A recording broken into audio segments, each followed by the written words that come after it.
They're off.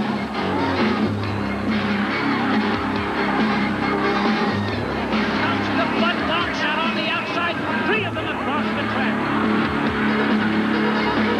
And down the stretch they go. Budweiser Thoroughbred Digest. The weekly national report on thoroughbred racing is brought to you by Budweiser, Beechwood aged for that clean, crisp taste. This Bud's for you. By the Naira Net, the New York Racing Association simulcasting network. Hey, what a great holiday weekend of thoroughbred racing action across the nation we have to recap for you. And let's get right to it. Our Breeders' Cup feature race of the week. Well, they've been waiting for this one in New York for some time. The 98th running of the Metropolitan Handicap. Grade 1, $500,000 added. 1 mile for those 3 and up. And let's take a look at the field that drew more than 34,000 spectators to Belmont Park on Memorial Day. Dancing Pretense and Criminal Type at 8-1. Then it's Dancing Spree and Easy Goer 2-5. Dancing Spree was scratched from the field. Easy Goer, of course, the favorite in the race. Traskwood, big price. Idabel, also a big price. The entry of John Ed Anthony's Lob Lolly stable. Sewickley at 13-1 with Chris Antley. Then it's Housebuster, the brilliant 3-year-old sprinter. At 2-1, second choice, Pause Again, and Black Tie Affair. Here is the Metropolitan Mile and the call from the track announcer at Belmont Park. Here's Marshall Cassidy. Zero. Black Tie Affair on the outside of Housebuster, between them and third Criminal Type. On the far outside, Easy Goer. Along the inside, Dancing Pretense. Between those two, Idabel. Then Sewickley. Pause Again, and Traskwood down the backstretch. Housebuster on the rail gets the lead by a half.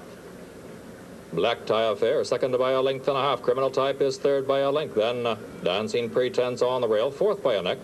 Idabel on the outside, fifth, and farther out, Easy Goer is sixth by about 4. Then Sewickley, Traskwood, and Pause Again. The quarter in 22-3 as they enter the far turn with Housebuster on the rail, leading the way by a half. Now Criminal Type on the outside has moved up into second, and Black Tie Affair has dropped into third.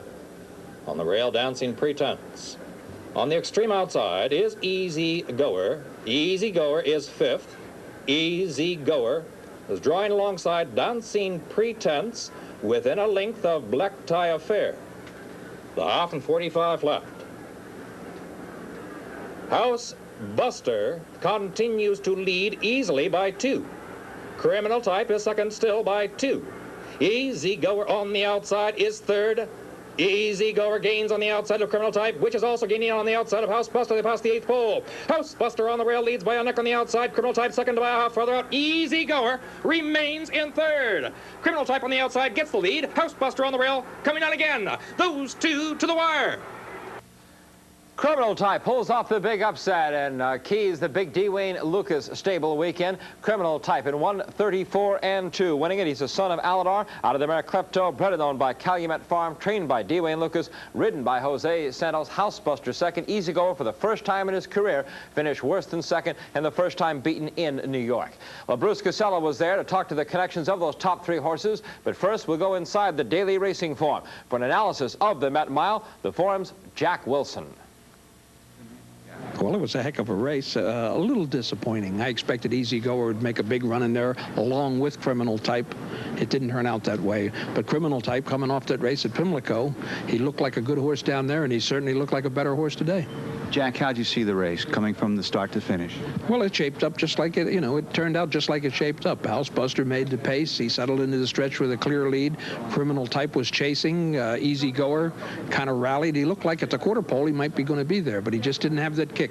Well, it just was kind of an even effort on my horse's part. We got away from the gate in good shape. Housebuster, of course, went to the lead. Criminal Type went after him in earnest, leaving the 3/8 pole. And so I went after Criminal Type, and I got within about a length and a quarter of him turning for home, and then just run even up the stretch. And as a matter of fact, it was starting to get away from us just a little bit at the wire. So I really don't have any excuse. It was just an even effort. Well, he ran his race. He ran very, very well. I mean, it was a big jump going from, with older horses, and I thought the weights were trouble. I mean, I knew it going in, so I got no excuse. But I mean, how we could give a horse like the winner 7 pounds, I'll never know. Well, we've been steadily picking up weight. We picked up 3 off the Pimlico race, which is pretty significant, but he's handled it every step he's gone, and he's really proven himself today as you know, the leader in the handicap division right now, and his races have been progressively better throughout the year, and it looks like there's more to come. Well, the first place check puts Criminal Type as the leading thoroughbred money earner of 1990. And we'll take a look now at the Thoroughbred Racing Communications national poll. This is not the 3-year-olds anymore. These are all the horses across America. In the top 10, Criminal Type jumps from number 6 to number 1.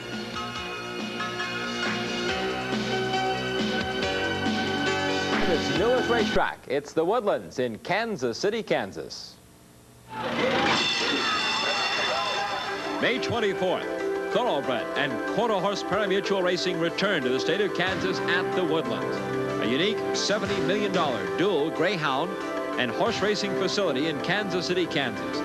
Co-owner R.D. Hubbard talked about this interesting mix between 2 racing rivals. The only way we were able to build the first-class horse facility was with the help of the greyhounds, and it's worked out extremely well.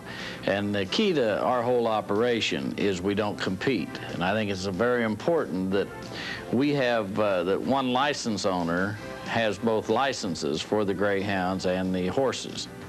The main challenge for any new racetrack is finding enough horses to fill. And for the Woodlands, it's a 77-day program to fill of Thursday through Monday racing.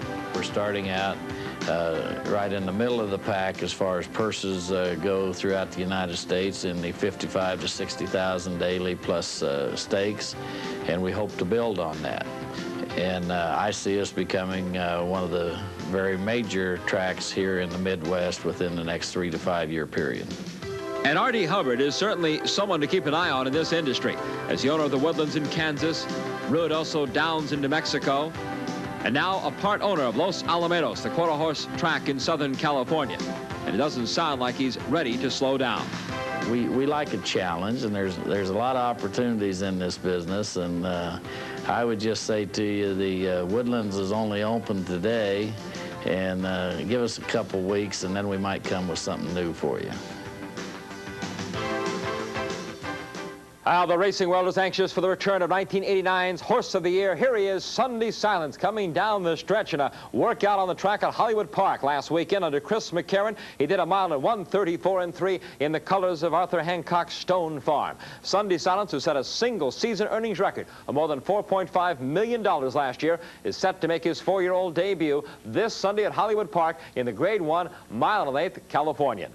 When we come back, we'll start our race recap section, a review of some of the nation's top holiday weekend stakes events, and there were some big ones. And what a big weekend for this man, the Hall of Fame rider of the feet, Pinkai Jr. He continues to set the standards, over $150 million now in purse earnings.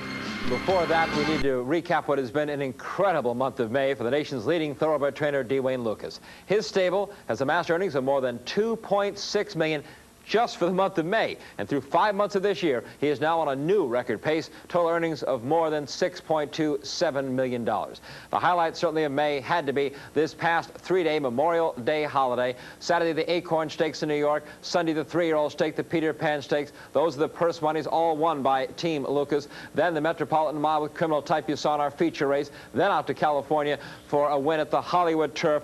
The total for 4 stakes races, including 3 Grade 1s, earnings $843,140. It started for Team Lucas on Saturday in New York. The Acorn Stakes for 3-year-old fillies. Lucas's Stella Madrid in the green and white on the lead. Stella Madrid leads by 3. Pepperberg second by 2. Then Seaside Attraction there in the stretch. 3/4 and 9 and 2. Stella Madrid leads still by 2. Pepperburst on the outside, second and gaining ground. Seaside Attraction is third. Then Danzig's Beauty on the far outside is crowned, moving up past the 8th pole. Stella Madrid on the rail leads by a length and a half. Then Pepperburst, Seaside Attraction, Danzig's Beauty, and crowned. They approach the wire, and it's Stella Madrid in front.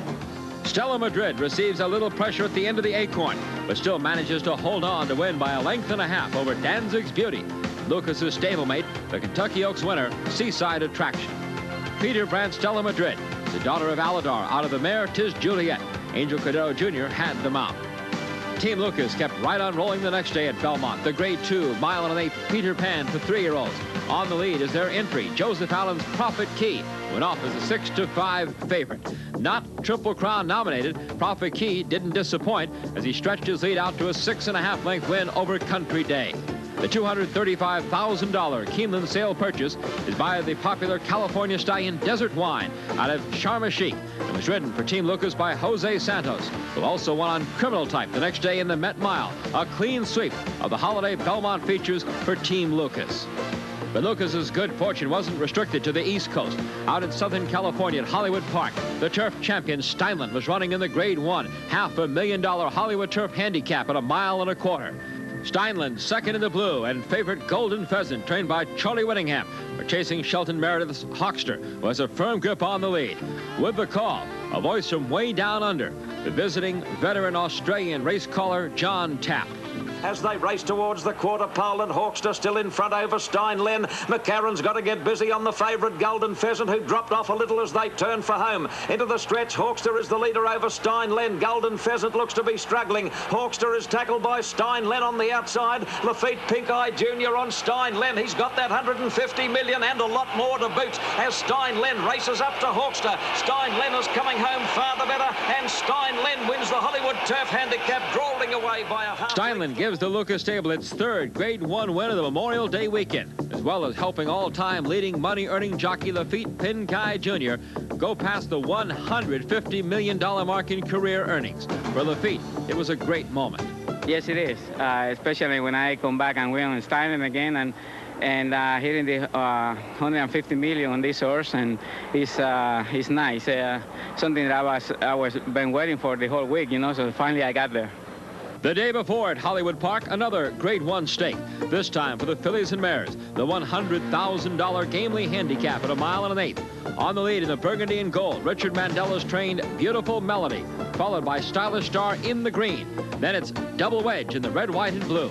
Once again, here's John Tapp. Heads a turn for home, 1.5 furlongs out. It's Beautiful Melody being tackled by Stylish Star. Double Wedge on the outside looks the danger, if any. At the furlong pole, Beautiful Melody, Double Wedge wide out, Stylish Star between them. But Double Wedge gets the upper hand as they race on close to the line, and Double Wedge is drawing away and scores a great win in the Gamely Handicap. Double Wedge comes from last to first in the 6-horse field to take the game lead by 2 lengths in a time of 1:47.4 over the firm Hollywood Turf course. The 5-year-old chestnut daughter of Northern Baby out of the mare Kit's Double was bred in Kentucky by Spendthrift Farm, sold in the 1986 Keeneland July sale for $175,000. One more from Hollywood. Saturday's Grade 3, 1.16 miles Will Rogers Handicap for 3-year-olds. The Ron McAnally stable had 2 in, Bala Cove and Single Dawn. But favored is the Charlie Whittingham trained Warcraft in the red. On the outside, Warcraft about to throw down the gauntlet. It's All Greek to Me is flashing through near the inside. It's All Greek to Me tackling Robin Dancer, Warcraft, and further out something different, but It's All Greek to Me is drawn clear. It's All Greek to Me has the Will Rogers one as they get near home. It's All Greek to Me is too good and scored well. 13-1 long shot, It's All Greek to Me records his first stakes win for trainer Wally Delassie and owner J.R. Stables, ridden by young Corey Nakatani. It's All Greek to Me is a 3-year-old gray gelded son of Sovereign Dancer out of the mare Son Supplement. When we come back, we'll head to New Jersey and Garden State Park. It's the 47th running of the $500,000 Jersey Derby. Yes, we'll take you to Garden State Park, the 1990 renewal of the Grade 2 Jersey Derby, America's oldest derby, won last year by the Phipps Stables Hall Inspiring. This year, the $500,000 race attracted the likes of Yonder, Video Ranger, and on the lead, Real Cash. Here's Keith Jones. From the back of the pack, Video Ranger has made a huge move and is now in contention on the extreme outside. Into the stretch, here comes Video Ranger. Video Ranger closing strongly, Real Cash desperate. Yonder fighting his way through between horses. Video Ranger is taking a short lead. It's Video Ranger by a neck. Yonder coming to him. Yonder, Video Ranger, their heads apart. Yonder, Video Ranger, it's Yonder who gets the nod. Frank Stronach's Yonder with Jerry Bailey gets up to win the $500,000 Jersey Derby by a head over Video Ranger and Real Cash. Bred by Claiborne Farm and the Gamely Corporation, Yonder, son of Seattle Sioux out of the mare Far. Formerly trained by the great Woody Stevens, Yonder now conditioned by Angel Penna Sr. Let's go now to Arlington International in Illinois. The Springfield Stakes. It's a mile turf race for 3-year-olds. Their track owner, Richard Duchessois, saw his filly, a 20-to-1 long shot, Explosive Kate, making a big move there, overtaking Take That Step, ridden by George Velasquez in the stretch. She drew off to win by a convincing 4 lengths. Explosive Kate, an Illinois-bred daughter of Explodin out of Caterina the Great, ridden by Alberto Ramos for trainer Lou Goldfine. This past Saturday, several of the country's top female turf stars, Fieldy, Coolawin, and Cerro Sprig, went up to Canterbury Downs in Minnesota to compete in the Grade 3 $150,000 Lady Canterbury Handicap at a mile on the turf. Here's Richard Grunder. They turn into the stretch. Daring Win, Coolawin on the outside with a rush now to gain the lead. They're into the stretch. On the outside, that's Coolawin now driving to the lead. Fieldy a late run along the inside. Daring Dune back to third. Down to the wire, it's Coolawin and Fieldy with a flourish. Fieldy along the rail, up in the final strides to win the 5th running of the league. The Kentucky Derby winning team of Craig Brett and Carl Nasker pitted against each other this time. The Lady Canterbury, Brett rode the winner Fieldy. Nasker trained the second-place finisher Coolawin. Fieldy, a 7-year-old mare by Northfields, out of the mare Grammy. She's trained by turf specialist Tom Skippington for Fernwood Stable. The race's other big name, 6-year-old Cerro Sprig, broke down and had to be humanely destroyed. In her 46-race career, she had won more than $772,000 for trainer Dominic Manzi and Green Thumb Stable.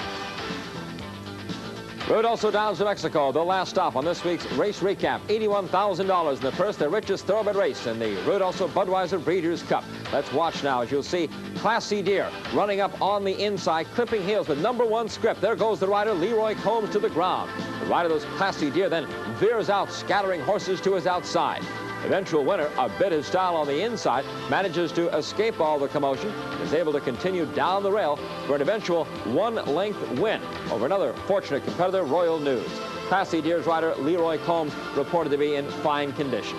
A Bit of Style is a chestnut gelding by Golden Eagle II, out of the mare Wingo Style, bred in Kentucky by C.L. Creighton. A Bit of Style is trained for owner Carl Davidson by J. Doyle Roberts, was ridden by Mike Lidberg. Well, let's give you an update now on our search for the May Lanes End Trainer of the Month. We've already talked about Dwayne Lucas's big weekend. Well, here are some other trainers who enjoyed the 3-day holiday just passed. Jimmy Bracken got primal back to the winner's circle at Calder's Memorial Day Handicap. Wally DeLassy conditioned It's All Greek to Me for that upset win in the Will Rogers Handicap at Hollywood Park. Bobby Franco's double wedge, taking the Grade 1 Gamely Handicap at Hollywood. Up north at Golden Gate Fields, Eddie Gregson's Sonny's Blossom took the $100,000 Oakland Handicap on Memorial Day. Grant Pierce winning the Arlington Holiday Feature with Charlie Barley in the C.O. Aaron Handicap in Chicago. And Yonder captured the $500,000 Jersey Derby for Angel Penna Sr., earning a trip onto the Belmont Stakes. Tom Skippington got Fieldy to the winner's circle in that Lady Canterbury Handicap in Minnesota. We'll be announcing Lane's End's choice for the May Trainer of the Month in Thoroughbred Racing on next week's Digest Show. Stay with us. Dave Johnson's next with another special guest. This week's special guest from the Thoroughbred Racing world. Here's Dave. Talking horses with Clinton Pitts Jr., who wears a couple different hats. Now, when we worked together at Marlboro Racetrack, and he is the chief steward for the Maryland Racing Commission, he wears some beat-up old brown hat when he's a steward. But believe it or not, he also wears a jockey cap because, well, you got to be the only steward in the country who still rides. You ride in amateur races. Now, Clinton, why would you want to do that? Well, I thoroughly enjoyed it. It gives me some recreation, keeps me fit, and I just enjoy getting out and doing it again. It must cost you some money. You have to take a day off from being a steward and out there being an amateur rider. Why would you want to do that? Well, it does cost a little bit, but I think everybody spends something on recreation, and I just happen to choose getting back in the saddle. Give me your background. Have you been around horses a long time? Virtually been around horses all my life. My mother and dad had ponies for us when we were kids, and we rode in the show ring. We rode cross-country, fox hunted, and it just led from there, and I've done it ever since. And it led from there into being a steeplechase rider, and did you make a living at it for a while? I made a living. I wasn't a good rider, but I made a living, and I thoroughly enjoyed it, and now I have the opportunity to ride some of my own horses as an amateur in New Jersey and Saratoga, and occasionally the amateur races, as well as with some of the professional steeplechase riders still. Well, how does it help you in your job as a steward? Well, I think the riders realize that I've been out there and I know what they're going through. It helps greatly with the rapport that we have with the riders when we have to make decisions, and it's helped develop terrific lines of communications with them. I think it's been a very positive effect. One last question about Maryland racing, which is your home and your love. It's changed a little bit lately. Definitely has, Dave. It's definitely turned around, and I think that's indicative of the Eclipse Awards winners that have come out here the last couple of years, more specifically Kent DeSarmo and the good filly last year. Safely kept. Safely kept, indeed. Well, we'll talk some more horses and some more Maryland racing soon. Thank you very much, David. Clinton Pitts, steward and jockey, and more horse talk next week. Well, some news leading up to the Belmont Stakes a week from this Saturday. It looks like Mr. Frisky is very questionable now with a virus. Yonder, Video Ranger, 1-2 in the Jersey Derby, expected to go. Country Day, 2nd in the Peter Pan, expected to be there to challenge the Derby winner Unbridled. And 36 Red worked 36-3 for 3/4 on Thursday. He's now likely to go in the Belmont. One who will not be there is Woody Stevens. He's going to be hospitalized another 2 to 3 weeks down in Louisville, Kentucky. And so we will not have Woody at the Belmont.